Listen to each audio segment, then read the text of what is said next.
അക്ഷരം വിജ്ഞാനത്തിൽ വെളിച്ചം വിതയ്ക്കുന്നു.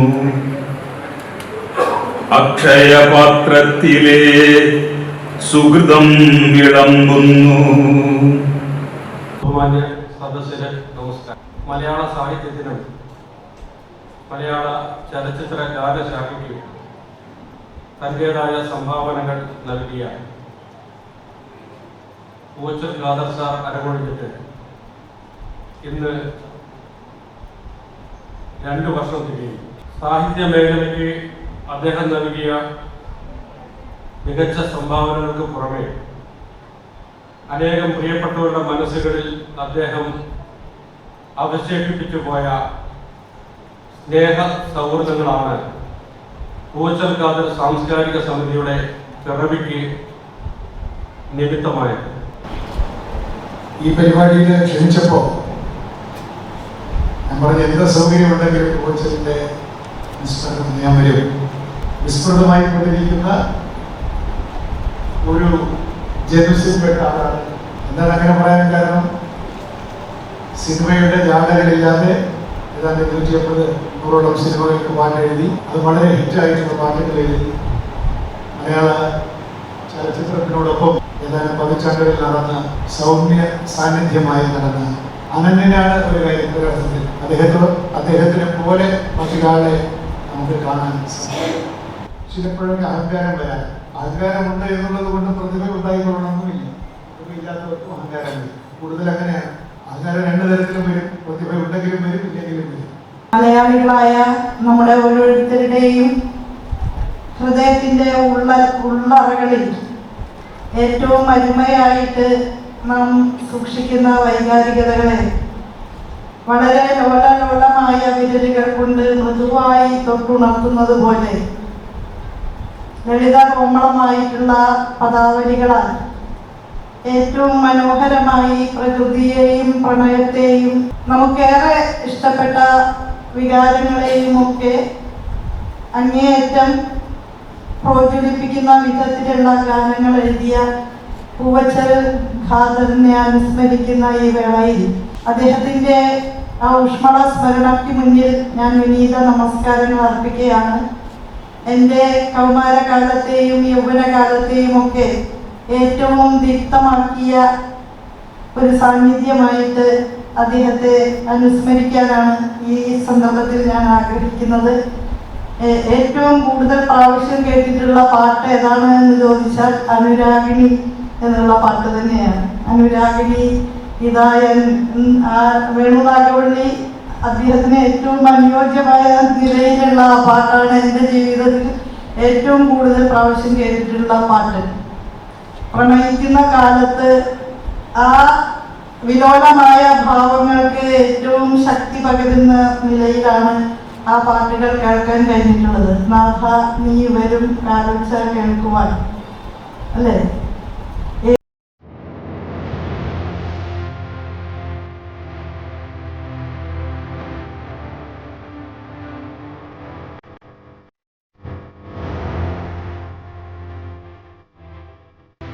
കർണാടകക്കാരൻ എന്നുള്ള നിലയിൽ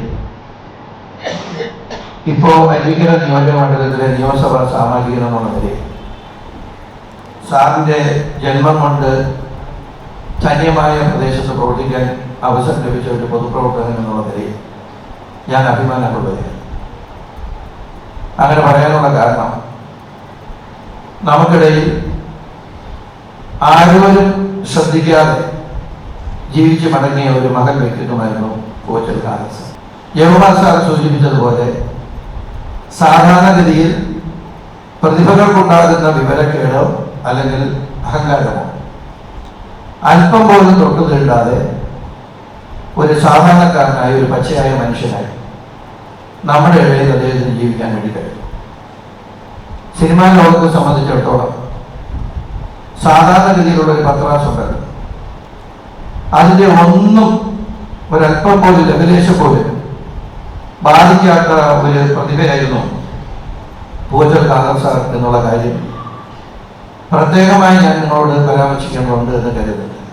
എന്തുകൊണ്ടാണ് അപരിചിതനായ, ഒരുപക്ഷെ എൻ്റെ മുന്നിൽ ഇരിക്കുന്ന നിങ്ങൾക്ക് എല്ലാവർക്കും അപരിചിതനായ എന്നെ പോലൊരാൾ ഈ കവിതകളെ അവതരിപ്പിക്കാൻ നിയോഗപ്പെട്ടത് എന്ന് വെച്ചാൽ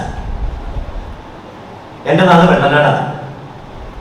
പൂവച്ചൽ ഖാദർ സാറിന് മുമ്പേ കടന്നുപോയ മറ്റൊരു ഗാനരചയിതാവാണ് വെള്ളനാട് നാരായണൻ.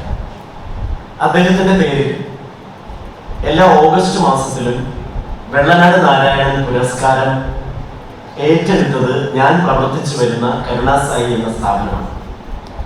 വെള്ളനാട് നാരായണൻ സാറിന്റെ കുടുംബാംഗങ്ങൾക്ക് വലിയൊരു ആഗ്രഹം ഉണ്ടായിരുന്നു, അതിനൊരു പുരസ്കാരം പൂവച്ചൽ ഖാദർ സാറിന് നൽകണം എന്ന്. അതുമായി ബന്ധപ്പെട്ട് പൂവച്ചൽ ഖാദർ സാറിനെ കാണാൻ പോവുകയും അപ്പൊ സാറിന്റെ ആരോഗ്യാവസ്ഥ അത്ര കണ്ട് മെച്ചമായിരുന്നില്ല. പക്ഷെ വ്യക്തിപരമായ ഒരു അടുപ്പവും എന്നോട് സാർ കാണിച്ചിരുന്ന വാത്സല്യവും ഒപ്പം വെള്ളനാട് നാരായണൻ എന്ന് പറയുന്ന മഹത് വ്യക്തിയുടെ ആ നാമധേയത്തോടുള്ള ആദരവും കാരണം പൂവച്ചൽ ഖാദർ സാറ് ആ കാര്യം നിരസിക്കാതിരുന്നു എന്ന് മാത്രമല്ല, ആ അനാരോഗ്യ അവസ്ഥയിൽ കുടുംബാംഗങ്ങളോടൊപ്പം വെള്ളനാട് വന്ന് വെള്ളനാട് നാരായണൻ പുരസ്കാരം അദ്ദേഹം ഏറ്റുവാങ്ങുകയുണ്ടായി. എൻ്റെ ഓർമ്മ ശരിയാണെങ്കിൽ ഒരുപക്ഷെ അദ്ദേഹം ഏറ്റവും ഒടുവിൽ പങ്കെടുത്ത ഒരു ഫംഗ്ഷൻ എന്ന് പറയുന്നത് അതായിരിക്കാനാണ് സാധ്യത.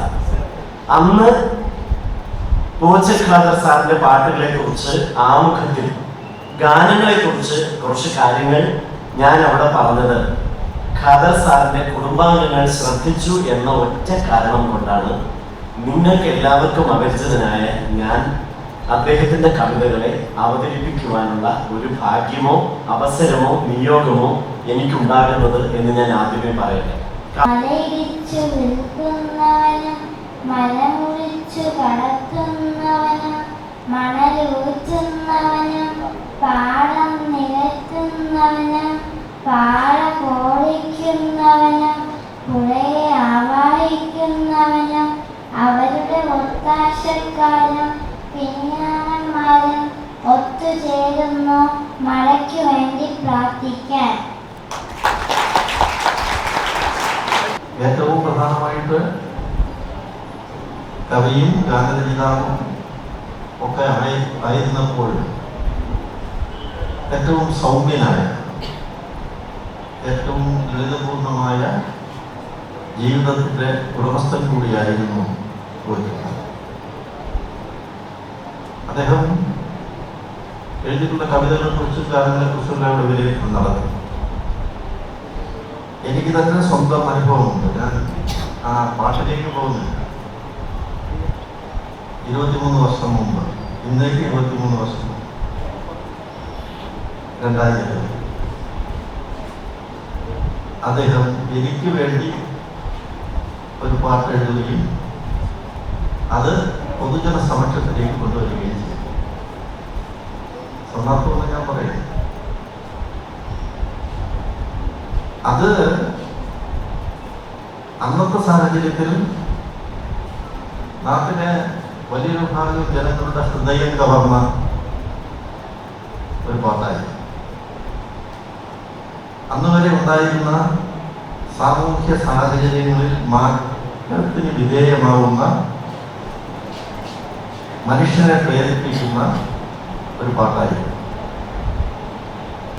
ഇവിടെ പറഞ്ഞതെല്ലാം അദ്ദേഹത്തിൻ്റെ ജീവിത ചിത്രങ്ങൾ, ജീവിതചര്യകൾ വരച്ചു കാട്ടുന്ന വാക്കുകളും വർത്തമാനങ്ങളുമൊക്കെ ആയിരുന്നു എന്നുള്ള യാഥാർത്ഥ്യത്തെ ഉൾക്കൊണ്ടുകൊണ്ട് തന്നെ പൂവച്ചലിൻ്റെ നാമം, പൂവച്ചൽ എന്ന പേര് ലോക മലയാളികൾക്ക് മുന്നിൽ എത്തിച്ച പൂവച്ചലിൻ്റെ ഗ്രാൻഡ് അംബാസഡർ കൂടിയായിരുന്നു പൂവച്ചൽ ഖാദർ സാർ എന്ന കാര്യം വളരെ ഹൃദയപൂർവ്വം ഓർമ്മിക്കാൻ കൂടി ഞാൻ ഈ അവസരം വിനിയോഗിക്കുകയാണ്. അതുകൊണ്ട് തന്നെ അദ്ദേഹത്തിൻ്റെ ദേഹവിയോഗം വളരെ വേദനയോടെയാണ് ഞങ്ങൾ ഉൾക്കൊണ്ടതും അതിൻ്റെ തുടർന്നുള്ള കാര്യങ്ങൾ ഞങ്ങൾക്ക് ഏറ്റെടുത്ത് ചെയ്യാൻ കഴിഞ്ഞത്. ഇപ്പോഴും ഞാൻ ഇന്നലെ എന്നതുപോലെ ഓർമ്മിക്കുന്നു ആ കോവിഡ് മഹാമാരിയുടെ ആ ദുരന്തകാലം. അന്ന് ഒരിക്കലും അപ്രതീക്ഷിതമായ ഒരു മഴയും വല്ലാത്തൊരു ഇരുട്ടും നിറഞ്ഞൊരു അന്തരീക്ഷമായിരുന്നു എന്ന് ഞാൻ ഓർമ്മിക്കുകയാണ്. രാവിലെ അദ്ദേഹത്തിൻ്റെ വിയോഗത്തിൻ്റെ വാർത്ത അറിയുമ്പോൾ തൊട്ടടുത്ത് എന്നെ വിളിച്ചത് കാട്ടാക്കട മുരുകൻ സാറാണ്. പ്രിയപ്പെട്ട കവി കാട്ടാക്കട മുരുകൻ സാർ. അദ്ദേഹത്തിൻ്റെ ദീർഘസ്മരണയ്ക്ക് പിന്നിൽ ഒരുപിടി പുഷ്പങ്ങൾ അർപ്പിച്ചുകൊണ്ട് എൻ്റെ വാക്കുകൾ നിർത്തുന്നു. നന്ദി, നമസ്കാരം. കാരണ്ടില് അജ്ഞാതവാസം തുടരുകയാണ് എന്ന് ഖാദർ പറഞ്ഞപ്പോൾ അത് ശരിയല്ലേ എന്ന് മലയാളി ചിന്തിച്ചു. കാരണം അലവില് വല്ലപ്പോഴും മാത്രമാണ് നമ്മൾ കാണുന്നത്. ബാക്കി സമയം അത്രയും അത് അജ്ഞാതവാസത്തിലാണ്. ഇവിടെ ഖാദർ പറയുന്നു മഴവില് അജ്ഞാതവാസം കഴിഞ്ഞു എന്ന്. കാരണമുണ്ട്, എന്തിനാണെന്നുള്ള കാര്യം പിന്നീടുള്ള വരികളിൽ നിന്ന് നമുക്ക് വ്യക്തമാണ്. മണിമുകിൽ തേരിലാണ് ആ മഴവില് അജ്ഞാതവാസം കഴിഞ്ഞിട്ട് വന്നിറങ്ങിയത്. ഇത്ര മനോഹരമായ വരികളാണെന്ന്. മഴവില്ല് ആകാശത്താണ് എന്നുള്ളത് കൊണ്ടാണ് മഴവില്ല് മണിമുകിൽ തേരിലാണ് വന്ന് മഴവിൽ കൊതുമ്പിലേറി വന്ന വെളിയിലാക്കി എന്നൊക്കെ എഴുതിയ നാടാണ്. മഴവില്ല് രാത്രിയാണോ ഉണ്ടാകുന്നത്? മഴവില്ല് പകൽ സമയത്താണ്. സൂര്യൻ പ്രകാശിച്ച് നിൽക്കുമ്പോൾ മാത്രമാണ് മഴവില്ല് ഉണ്ടാകുന്നത്. പക്ഷേ അദ്വൈതം എന്ന് പറയുന്ന ചിത്രത്തിലൂടെ നമ്മുടെ പ്രിയപ്പെട്ട ഒരു കവി എഴുതിയത് മഴവിൽ കൊതുമ്പിലേറി വന്ന വെള്ളിയാട്ടില്ല. ഖാദറകനിൽ എഴുതിയത് മഴവില്ലിൽ അജ്ഞാതവാസം കഴിഞ്ഞു, മണിമുകിൽ തേരിറങ്ങി, മരതകാടുകൾ ഉലകത്തിൻ മലരാട ചുറ്റി ഒരുങ്ങി. മരതകം എന്ന് വെച്ചാൽ പച്ച നിറം.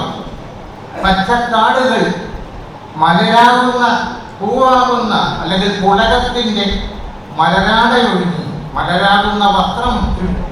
കല്യാണമാണ്, പുഴയുടെ കല്യാണമായി. കല്യാണത്തിന് പോകാൻ വേണ്ടിയാണ് കാട് മലരാട ചുറ്റിയൊരുങ്ങി. അങ്ങനെയാണല്ലോ നമ്മുടെ നാട്ടിൽ കല്യാണം വരുമ്പോൾ നമ്മുടെ സ്ത്രീകളും എല്ലാം പുതിയ വസ്ത്രങ്ങൾ തന്നെയാണ്. അതൊക്കെ എത്ര മനോഹരമായിട്ടാണ് കാഴ്ച. ഓരോന്നും പ്രകൃതിയുമായി ബന്ധപ്പെടുത്തിയാണ് അദ്ദേഹം.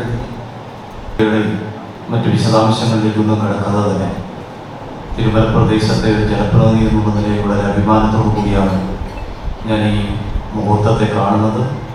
പൂവച്ചൽ ഖാദർ സാറിൻ്റെ കുടുംബവുമായി വളരെയധികം അടുപ്പമുള്ള ഒരു വ്യക്തി എന്നുള്ള നിലയിൽ അദ്ദേഹത്തിൻ്റെ ജ്യേഷ്ഠൻ ദിലീപ് സാർ വേദിയിലുണ്ട്. അദ്ദേഹം എൻ്റെ അധ്യാപകനാണ്. അദ്ദേഹത്തിൻ്റെ മകൻ സലീമുമായി ഞാൻ ഒരുമിച്ച് പഠിച്ചതാണ്. എൻ്റെ അച്ഛൻ അനീബ സാറുമായി ചേർന്ന് അധ്യാപക ജീവിതം നയിച്ച ഒരുമിച്ച് അങ്ങനെ പങ്കെടുത്തിട്ടുള്ള ആൾക്കാർ കൂടി എന്നുള്ള നിലയിൽ എൻ്റെ പൊതുപ്രവർത്തനത്തിന് പലപ്പോഴും ഒരു മാർഗദർശിയായി ശ്രീ പൂവച്ചൽ സാർ മാറിയിട്ടുണ്ട്. ഞാൻ അദ്ദേഹത്തിൻ്റെ കുടുംബവുമായി വളരെ അഭേദ്യമായ ബന്ധമുള്ളതാണ്. ഒരു കാര്യം മാത്രം സൂചിപ്പിക്കുന്നു, അദ്ദേഹവുമായി അടുത്തിടപെടുന്ന സമയത്ത് എനിക്ക് മനസ്സിലാക്കുവാൻ വേണ്ടി സാധിച്ചത് ഒരു മനുഷ്യജന്മം കിട്ടിയിരിക്കുന്നത് സത്കർമ്മങ്ങൾ ചെയ്യുവാനാണ്, നല്ല കാര്യങ്ങൾ ചെയ്യുവാനാണ്. ശ്രീ പൂവച്ചൽ ഖാദർ സാറിൻ്റെ ജന്മം അത്തരത്തിലുള്ള സത്കർമ്മങ്ങൾ കൊണ്ട് പുണ്യമായിട്ടുള്ള ഒരു ജന്മമാണ്. അദ്ദേഹം ഒരിക്കലും മരിക്കില്ല എന്ന് വിശ്വസിക്കുന്ന ഈ സമയത്ത് ഞാൻ ഒരു കാര്യം ആത്മാർത്ഥമായി പറയുവാൻ വേണ്ടി ആഗ്രഹിക്കുന്നു. അദ്ദേഹത്തിൻ്റെ ദേഹവിയോഗം കേവലം ഗാന രംഗത്ത് മാത്രമല്ല, നമ്മുടെ സാംസ്കാരിക മണ്ഡലത്തിൽ പോലും വലിയൊരു തീരാ നഷ്ടമാണെന്ന് കൂടി സൂചിപ്പിച്ചുകൊണ്ട് അദ്ദേഹത്തിൻ്റെ ദേഹവിയോഗത്തിൽ അദ്ദേഹത്തിൻ്റെ കുടുംബാംഗങ്ങളോടൊപ്പം പങ്കുചേരുന്നു.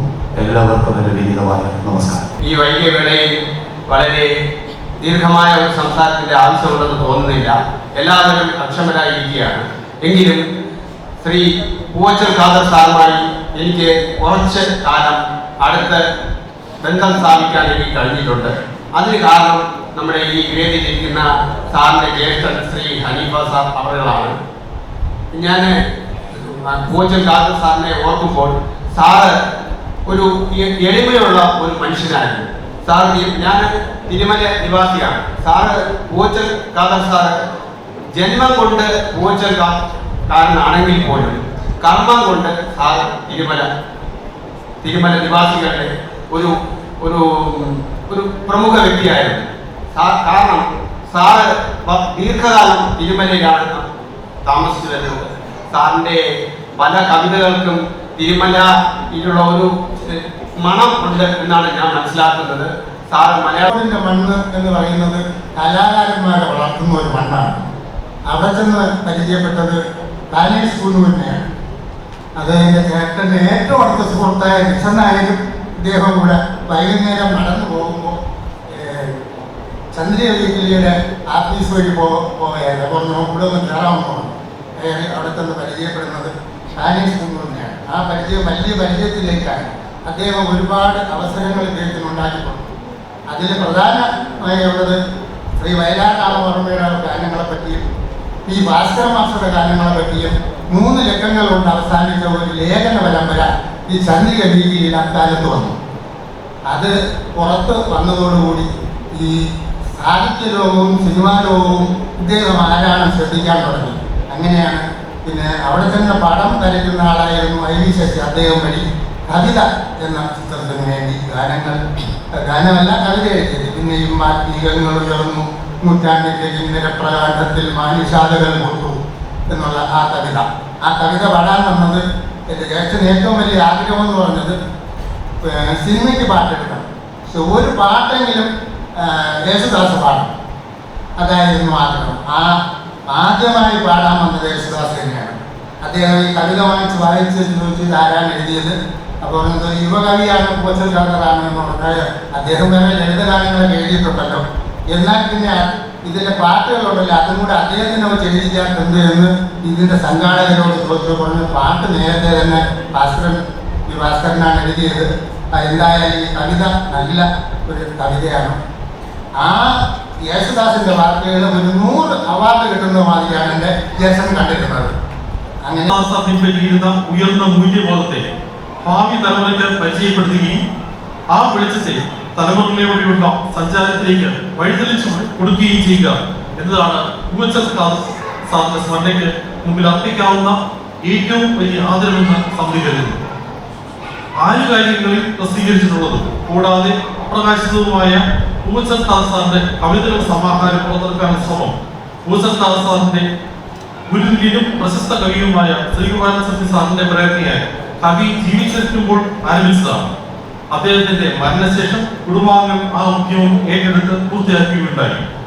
DC ബുക്സ് പ്രസിദ്ധീകരിച്ച പൂവച്ചൽ സാറിന്റെ കവിതകൾ എന്ന പുസ്തകം മെയ് 11 തിരുവനന്തപുരം പ്രസിദ്ധ ഹാളിൽ സമിതി സംഘടിപ്പിച്ച ചടങ്ങിൽ വെച്ച് പ്രശസ്ത കവി ശ്രീകുമാരൻ സത്യ സാർ പുസ്തകത്തിന്റെ ആദ്യ പ്രതി കവിയുടെ സഹധർമ്മിക്ക് നൽകി പ്രകാശനം നൽകിയുണ്ടായി.